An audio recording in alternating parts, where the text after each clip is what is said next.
and NBN News.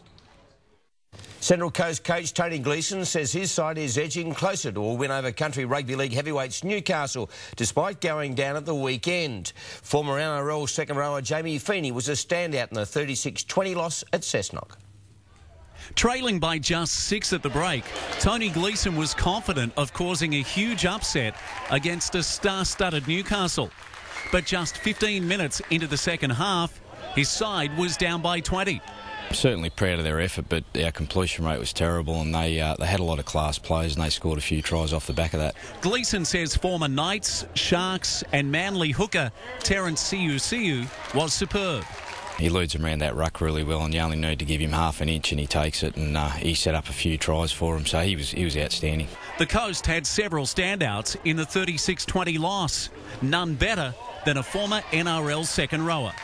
Jamie Feeney, some of his efforts were outstanding for a guy of his age, but you know his class factor shone through. Beau Woodley was outstanding. His defence was great, as was Brad Balder in his work rate. And I thought Jimmy Fawcett had a great game as well on the wing. Gleeson's tipped Newcastle to defeat Canberra in the Country Rugby League final at the end of the month, but believes the Coasties are closing the gap. As a whole, I think the group, if we can keep that nucleus of the side together, will be every chance. And once now we've got that belief that we can do it, I think that's going to be a big factor for us next year.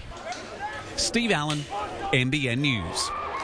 Terrigal Trotters have raised close to $50,000 for charity through yesterday's Bay to Bay Fun Run. Josh Wright created history in the 12-kilometre event, becoming the first man to win back-to-back titles. It was on for young and old in yesterday's prestigious Bay to Bay Fun Run. For some, it was just about finishing. For defending champion Josh Wright, it was a chance to create history. Yeah, that was the plan. Like, no one's won it twice in a row back-to-back, so the first one to do it. To the victor came the spoils. Congratulations, baby. Australian all-schools triathlon winner Matt Baker was runner-up, followed by former champion Cale Bowd. In the women's event, Jess Mitchell added a second Bay to Bay to her resume with an impressive time of 44:32. It was nice. I wanted to back up from 2010 and have another win, so it was good. David Mainwaring was victorious in the inaugural half marathon in 70 minutes and 29 seconds and is already concentrating on the upcoming road racing season.